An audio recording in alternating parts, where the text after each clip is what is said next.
All right, so I'll kick it off here with Jenna. We are here with Jenna, who has been a member with us overall. It's been what, like 12? Was it 12 years?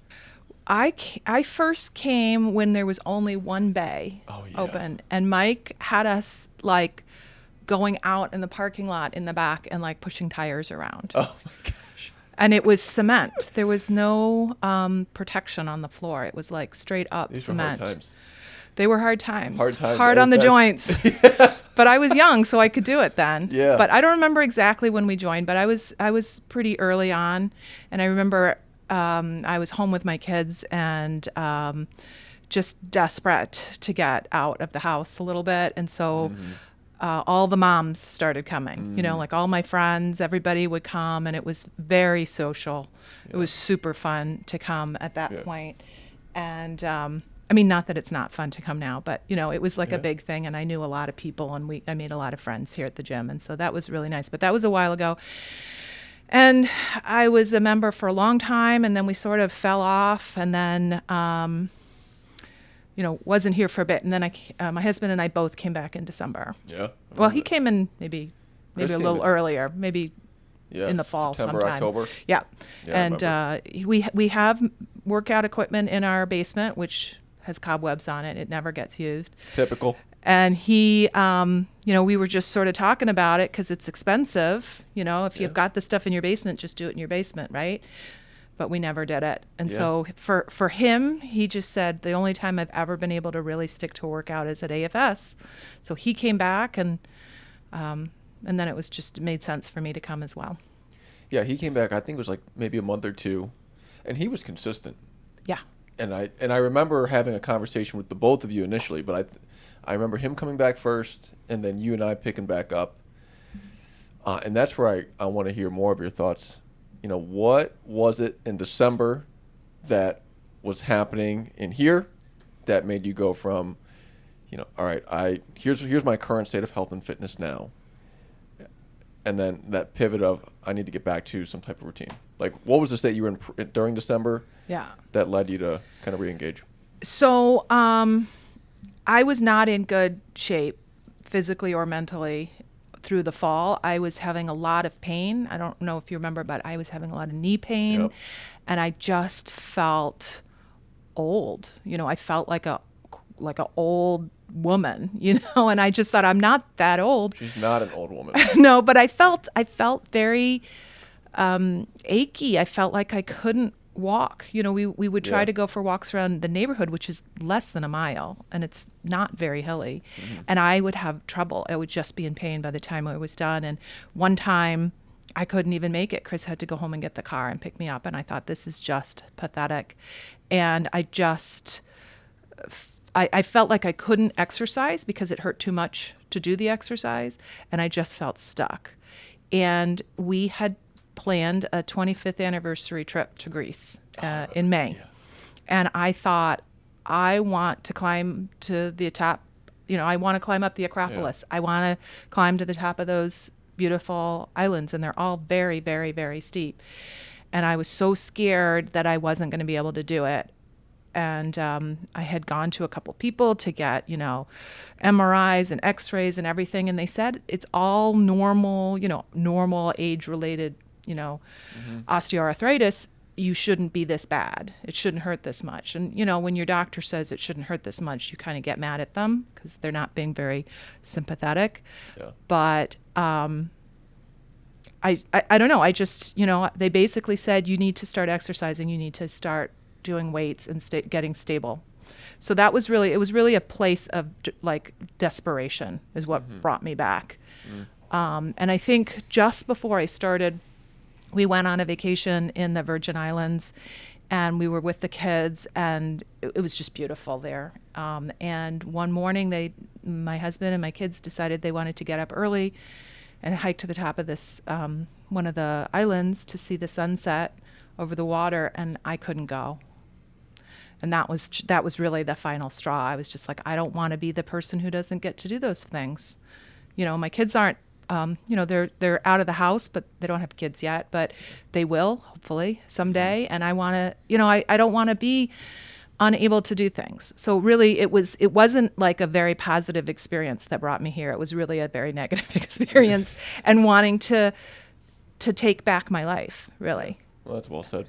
I do think that's the case for a lot of people. Is it's this negative motivation where you're trying to run away from a current state versus towards another state. Like, Right. and so much pain and can't do this, and you just get to a point where the tolerance becomes, we lose the tolerance. We don't have the tolerance to maintain that state for that much longer. And it's like, all right, I gotta do something different here. Yeah. It was definitely, it was painful. I had a hard time even just standing up from a chair. I'd have to push myself up, or, if I dropped something down on the floor, God help me, because I really had a hard, like I would have to pull myself back up on the countertop, which is, a little embarrassing to admit here, but it was not good. And so Chris was back and he was like, I'm feeling better. Every day he would get his backpack ready to come to the gym, from work, and he'd be like, it's workout day, but then when he came back at the end of the day, he's like, I did it. It's done. Yep. And he started, he was feeling better. And so that's really when I said, Kemper, I think I gotta come back. I remember talking to you too, when the first time you were here versus now, it also seemed like the meaning was very different. Oh, yeah. Before it was, body fat percentage and weight loss and aesthetics, to now more, hey, I wanting to do things and feel a certain way. Can you talk a little bit about that? Yeah, absolutely.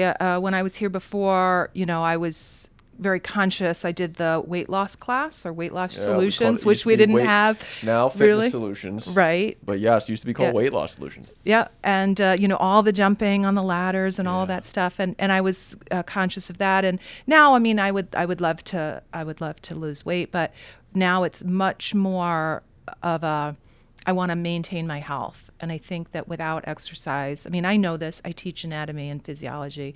Yeah. If you don't maintain your muscular health and your skeletal health, nothing good happens. It doesn't get better after this. So it really, I really had to make that conscious decision that it's to maintain my health. Yeah. For the long term. My mom's 89 years old and she still goes to the gym every day. And it's funny because I always thought, oh, she's lifting little weights, or she's not doing much. And I've gone and I've worked out with her, and she is in good shape. She is getting it. 89 years old. Oh, wow. And she just, she looks great. She has pains and she has aches, but, all I can think of is if she wasn't working out, what would it be like, right? Totally. And so she, she's sort of an inspiration to me to come even when I don't want to, or when I don't feel like it, or, oh, this hurts or that hurts. I come anyway, Yeah, that's huge. There was a woman that came in here, it was probably a couple months ago, but she mentioned she was a child psychologist, and she pointed out a piece of research to me. It's like, hey, Kemp, do you realize the number one, or one of the number one I'm going to say it wrong. One of the biggest determinants of your child's health is physical health. Is the mom's behavior. Like if the mom and dad are working out, the mom's behavior influences the child a lot more. Right. Like I think all behaviors, you learn how to act and behave from what your parents do. Yeah, big time. So luckily, when my kids were little, I did work out.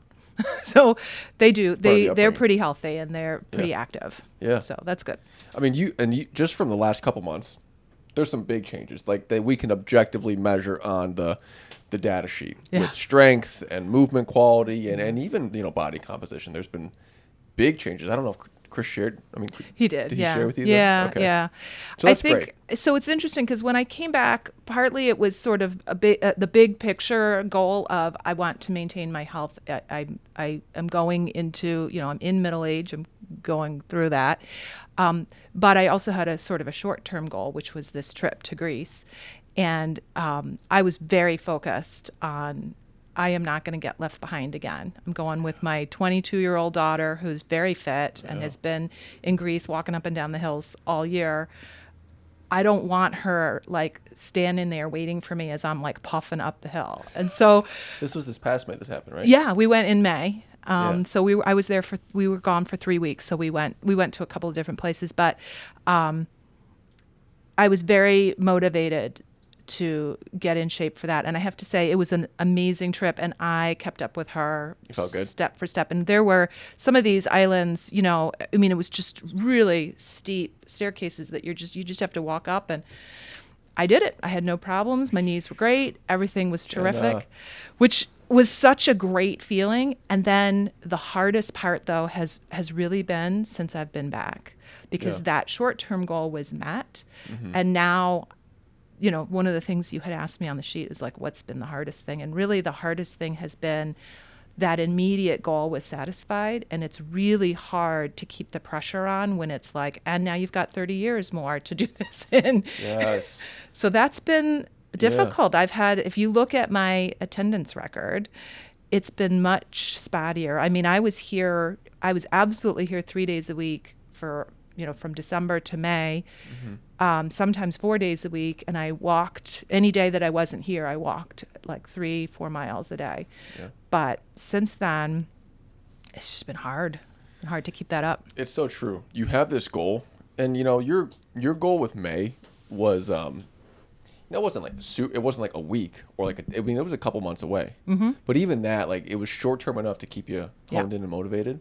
And you had Chris, not your Chris, but your other Chris. Your I coach, had both Chris. Chris's. Yes. Yeah. Chris was really great because he would send me. You know, he would, every time I saw him, he was just very engaged. He was like, he had the goal too. You know, I told him that goal, and everybody I met here at AFS, you know, I told everybody because I thought that would help me. You know, if people knew what I was going for, they would know how to help me get there. Yeah. And so that was great. And Chris was terrific also. And I saw the results. Like, the thing I liked about the 30, 60, 90 check-ins was that I saw, not only could I feel the improvement, but as you said, there were actual numbers that were very different. Right. And I thought that was really motivating. Yeah. And I probably should have, we decided not to do it over the summer to continue that.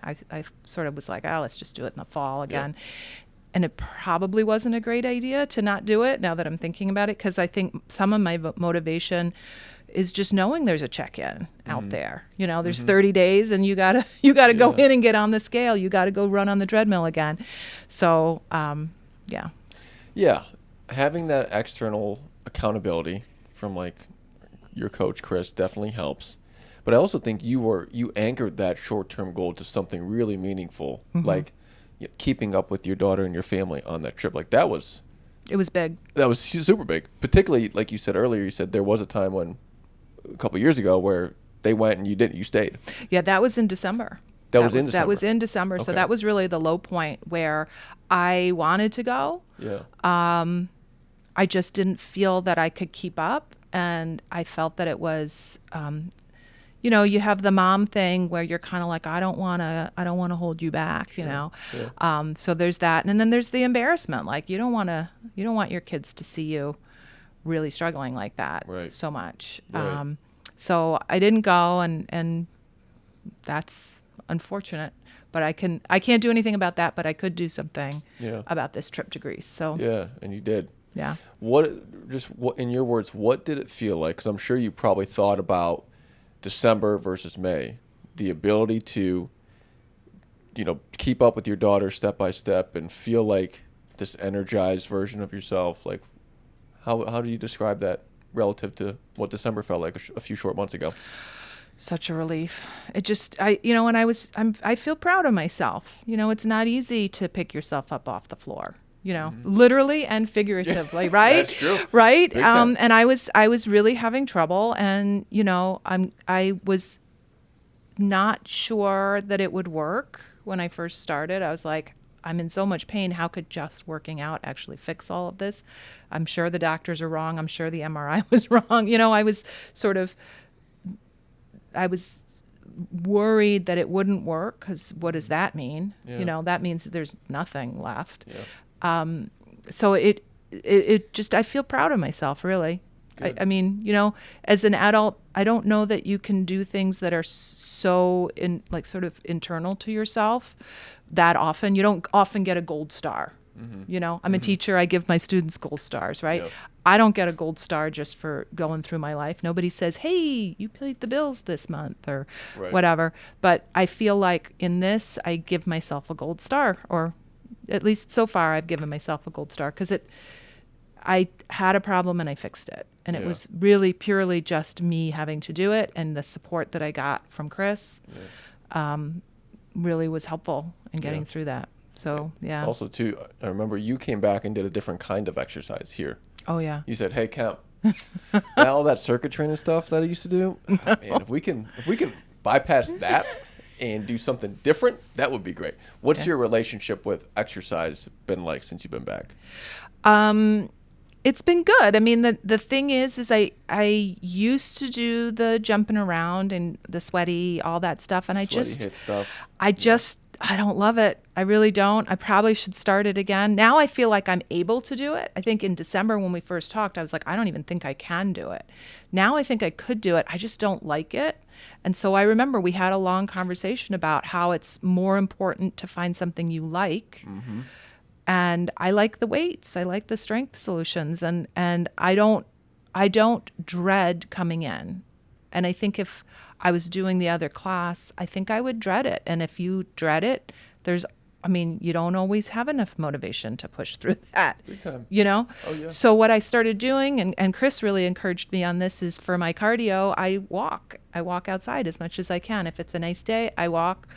I started, with what I could do, which was probably about a mile. And now easy, I can walk 3 or 4 miles. Yeah. So almost any time I don't come here, I do walking instead. And Yeah. I walk as fast as I can. So I do get a little cardio. And maybe someday I'll get back to running. I haven't run in years, but we'll see on that one. You sound like you're enjoying the strength piece. I really do. I really do. What I love about it is you have the record of what you did last time, and then you can just try to go just a little bit more each time, and almost always you can push a little bit more.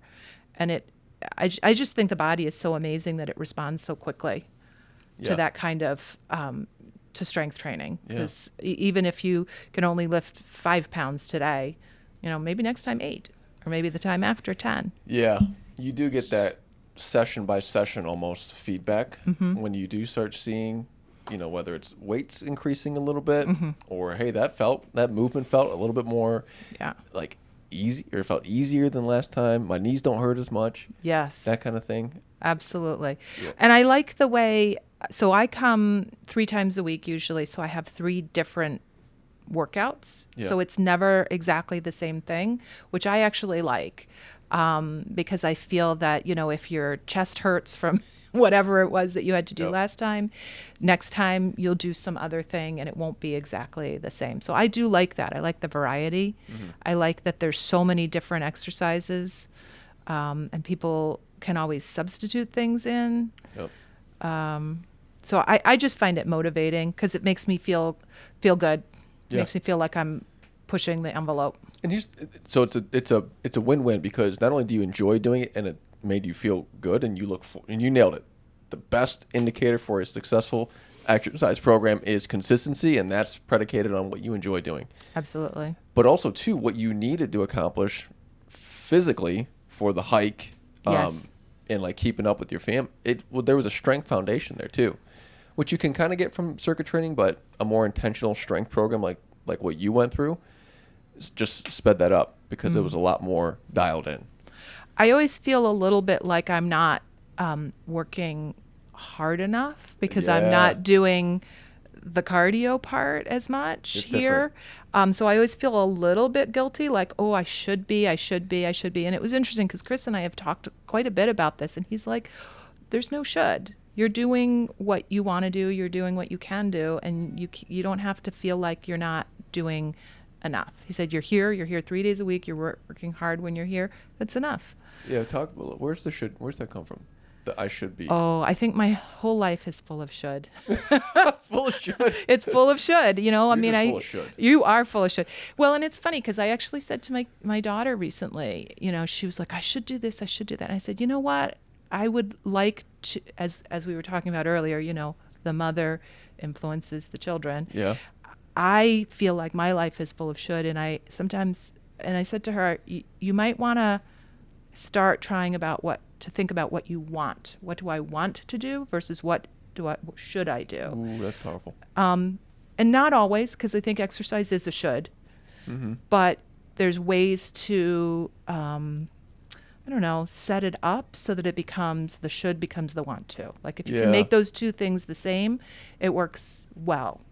So I should work out and I want to work out. That's how you get to work out if they're the same things.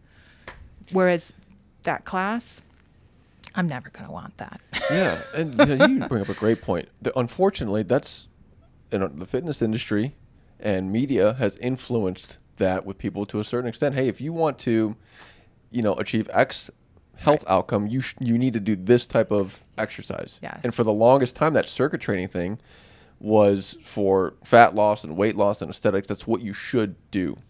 But it's so far from the truth, and just like scientifically, but also from like what people want to do, what you want to do to improve your health is probably going to help you get there faster than what you quote unquote should be doing. Yeah. Walking instead of like doing HIIT intervals. Yes. Lifting weights instead of running on a treadmill. Like, yes. Yeah. I don't enjoy running on a treadmill, really. I don't really enjoy pretty much all the stuff that's in that room. I don't like that. I don't like to get all sweaty anymore. I don't know why that is exactly, but it's just where I am. And so if I can meet my goals and enjoy what I'm doing, that I think is one of the reasons why I've been successful, is because I like doing it. And everyone here has been very, I don't know, like sometimes when you come to a workout place and you admit, like, I don't actually like the working out part.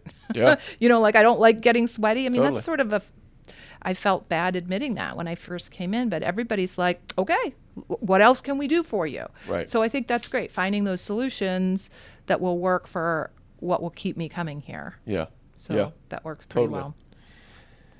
All right. I am going to ask you maybe one or two of these things that you prep for. Uh-huh. You ready? I want to hear more about what your health and fitness means for you now. Why is it important? What is it anchored towards? Thoughts? I think if you don't have your health, you really don't have anything. You talk to anybody who's got chronic problems, and they can have all the money in the world and the best everything else in the world, and if you don't have your health, it's a huge part of life. And I think that when you're young, when you're 20 or 30 or even 40, if you're generally a healthy person, you don't realize how important that is, how important it is to not be in pain, to be flexible, to be able to get out of bed or get out of a chair. Those are little, it seems like little things until you can't do them. And so health and fitness, I think, is important to allow me to be able to do all the other things that I want to do. It's the base. It's the thing that everything else rests on. Yeah. Yeah. It's hard to maintain that, even knowing that, what you just said, 'cause you're totally right. There's a quote, it's a healthy person has 1,000 dreams and an unhealthy person has one. Yeah. Which is to be healthy. Yeah. Right. It really is like, it's the thing that if you don't have it, nothing else really matters that much. Yeah. What tips or practices do you have to keep it front and center in your life? Because I know it's not perfect, but like people that are going to be watching and listening to this are going to be people that are struggling to basically incorporate this type of health behavior change into their life. So tips, thoughts that you have to help anchor that into your life that maybe others can glean some insight from. I think that for me, incorporating it into your schedule, so finding a time or a place or a way to make it just something you do. It's a habit, just like you get up, you have a cup of coffee. You're used to doing that, right? If, when I was, my schedule changes throughout the year. And so I always, I'm a teacher. And so, spring semester, summer, and fall semester are often very different looking. So I knew I could come Tuesday, Thursday, Saturdays. And so Yeah. I just made sure that I would, Sunday night, I would book myself into my classes that I was going to come that week. So I knew I would, be here. I couldn't cancel because then you get the mean old nasty, oh, you late cancel, So I knew that I had to be here. So just getting it as part of a schedule really made it easier for me. It was just a thing that I did. Yeah. Eating healthier was another thing because I was feeling better and I was spending all this energy trying to sort of physically make my muscles stronger and my bones stronger, made me start thinking like, okay, well, maybe I need to take some calcium supplements. Maybe I need to eat more things that have calcium in them instead of just popping pills. It really sort of snowballed into trying to take care of all of my health, not just the workout part. Yeah. So, and I think that's why I saw so many gains is because, or losses, weight loss, but gains and other things in that, once I started taking care of my body and my body started to feel better, I felt that I didn't want to put bad things into it because I had spent all this time and energy trying to make it feel better. And so I think the hardest thing is starting and believing that it'll work. So if you can just say, make a bargain with yourself, which is what I did my first month. I will go there 3 times a week and I will try and do what Chris tells me to do. I will try my hardest, and if I can't do it, I'll tell him that I can't do it and I need help. And I will do that for a month. And if I don't feel better, then forget it. But I did feel better, and I felt better so quickly. It was shocking. So again, I think just making a short-term goal, building it into your schedule, doing what feels good around that, I think that's what was helpful for me. Huge. Yeah. The hardest part was believing that it would work. Yeah. Yeah. And I talked to all the people that start here before they start. Mm-hmm. And that's the biggest thing is like that just transition of starting and building it in. And then also too, like exercise is not the most comfortable thing in the world, even if it is, strength training or even something like yoga or walking, like you are working. Yep. It is challenging to do something new, and that's like relatively difficult too. Mm-hmm. Mm-hmm. That you answered my next question, which was going to be, people that are on the fence of getting into a health and fitness program. They're like, I know I need to, but I don't think I want to. What words of wisdom, now that you are on the other side of that teeter-totter, do you have for that person that's on the fence? You owe it to yourself. You owe it to yourself because if you wait a year or 2 years or 3 years, it's still going to be hard and you will have lost 3 years of gains, of feeling good about hopping up from a chair easily, The other day, so my husband and I have a boat and we were on the boat the other day and I was in the front. We had been at the sandbar and I'm pulling the anchor up, right? So we have a 25-pound anchor. Oh, yeah. Right? And I reached down and I just pulled it up with one arm. My husband, well, I didn't do that, but I just pulled it up and I'm standing there and I'm sort of like, because it's got mud all over it. So I'm like dunking it back in the water. And Chris looked at me and he goes, look at you. And I didn't even think about it. Like it was just a thing that I could do without thinking about. And it used to be last summer, he had to pull the anchors up or I had to like get down and pull it with both. It was just, you don't realize how much easier things are. And so when you start, I'm sorry, your question was, what advice do I have to somebody who's on the fence? The rewards you get are way bigger than the effort you have to expend. So just make a deal with yourself, do it for a month. Mm-hmm. And if you don't feel better, maybe do it for another month and see how it goes. But I think that when I was first talking to you in September and trying to figure out whether I wanted to come back or not, it just seemed so overwhelming and it seemed like, I'm going to show up there and I looked bad and I feel bad and things are really tough.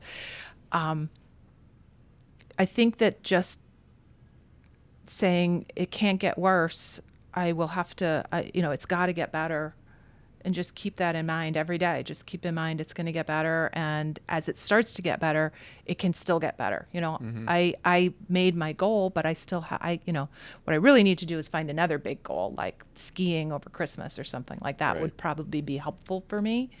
I think one of the important things, though, also is finding the right place to go. Like you were talking about another gym, a Lifetime Fitness kind of thing. There's a lot of gyms. You can't swing a cat without hitting a gym around here. Oh, they're all over the place. They're all over the place, but I think that you really want to find a place where you feel comfortable.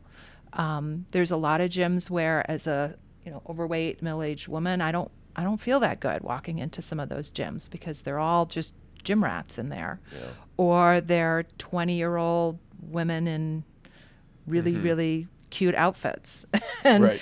And that's great for some people, but for me, I just I like it here because I feel like I'm accepted here. For however I show up, I'm accepted, and everybody's on my side to get to whatever my personal goals are. I'm not going to look like I'm 20 ever again, really.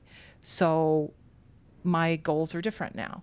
And so I think I like that this place in particular, and this is why I keep coming back, is, Mike has always had a very good culture here. Yeah. In his employees. Yeah, that continues to be, thank you for sharing that, first of all. But that continues to be a big barrier for people that are looking to make changes to their health, is the going to the gym. Because right now people think of gym and it's your typical, gym ratty, jacked, young, fit crew. Right. That I don't really want to be, working out around those people, and are they looking at me, and am I doing it right? I think it's the am I doing it right that's the hard part, Yeah. because I didn't really know how the equipment worked. I don't know what settings. I didn't even know what level of weight I should start at or what I should do. Right. So I think that can be very intimidating Yeah. for a person who, maybe hasn't spent their whole life being on top of their workouts. Yep. And especially, if you're a little bit older, I think it can be intimidating, because I know I've had a lot of conversations with Chris about getting hurt. Yeah. I was very worried, because if I hurt myself at this point in my life, it takes a long time to heal and to get over that. And I don't have time for that. I've got to go to work. I've got to do all the things I got to do in my life.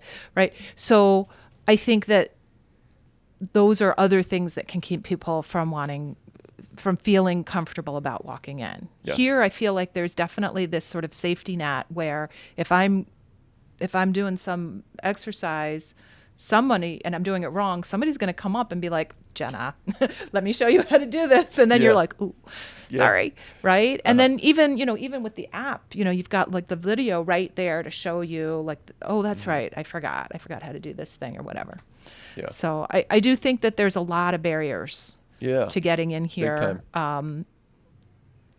And the all the people that do this for a living, I think that they don't see some of the barriers sometimes, because you don't have those same barriers. Yeah. Oh yeah, absolutely. So I think that for somebody who hasn't been here for a while, and I definitely fell off with the exercise over the pandemic, and then a couple of years since then, it always feels like I know I'll be taken care of. I know that nobody's going to let me do anything that's going to hurt myself. And when I do have problems, like I had a shoulder problem, and I've had it for a couple of years now, I can always get somebody to help me modify so that I don't damage it further. So I think that's important. Yeah. Yeah. It goes back to like that safe environment physically, but like it's also kind of like emotionally too. Going to a place, knowing you're going to be taken care of, feeling like you're going to do things without risk of injury. Yeah. It's totally important. And I think another big thing that people don't realize when they come into a place like this is the social connection and relational connection that actually happens. Yeah. Like not even just with the coaches, right? With the other people. Totally. Yeah. Like there's other people that are also kind of in that same space of wanting to make changes, not totally sure where to start, but you like see them on their journey, and they're 20 feet next to you. Yeah. Well, it's interesting because I find, again, I switch around a lot just because of my schedule, but it's funny because I think most people sort of tend to come at a certain time on a certain day. So Chris and I actually came this weekend. We came early. We usually come at noon. We came at 11, I think. And it was like a whole different group of people in Yeah. there. And I was like, who are all these people? I'm not, because I'm used to Yeah. sort of talking or saying hello to. I do think that in the class, you meet people a little bit more because you're at the same station and you move from station to the station. fitness Yeah, class? the Yeah. fitness classes. So I know Chris has met a whole bunch of people, and when we come in here, everybody's like, "Hey, Chris! Oh, I hear hey, him Chris!" before the 5 o'clock. He's chirping to everybody. He is Mr. Social, which is really funny because when I was here before, I was the social one. Yeah. I had all the moms, and we were all talking about our kids and whatever. And it's a little bit less so now, but yeah, it's a good place to meet people too. Totally. It's nice, and everybody's really helpful. Like Yeah. nobody is looking at you funny or judging you Yeah, or it's not anything that like kind of that. No, environment. it's not like that at all. No. So it's nice. Good. I like that part. Is there anything that you wanted to share that we did not cover yet, or you feel like, again, that person that's watching or listening could walk away with? I think again, I was nervous about coming because I was a little embarrassed and I was worried about getting hurt, and I was worried about putting in a bunch of effort and not have it make me feel better. And I also, frankly, the money, it's not cheap. But I mean, again, if you don't have your health, Sure. what better thing to spend money on if you can possibly do it? Right. We were able to take advantage of one of your promotions, and so it worked out for Chris and I. I think that, I mean, what else is there? I just can't even express how much better I feel now than in December. I was depressed and I was physically in pain. And, today it's a beautiful day today, of course. So, perfect. We had the windows open and the sun is shining, and I woke up and I just threw back the covers and I just got up out of bed and Did a cartwheel out of the bed? Well, not a cartwheel, but I did drag myself out of bed. But I got up and I felt okay. I didn't have that that physical feeling of well-being is so important. And if you can come here and improve that physical feeling that you have during the day, there's no reason not to do it. And that's our show for today. Thank you so much for sticking around, watching, learning. If you extracted some value, please share this with your friends and family. You can also click the subscribe link. I believe if you're on the Spotifys and Apples and you're listening to this, there's a subscribe link at the bottom of the episode. If you're watching on YouTube, bottom right of this video, you can click subscribe to stay up to date on the latest episodes. Thank you again for joining us on this episode. And with that being said, be well, stay connected, and take care of your health.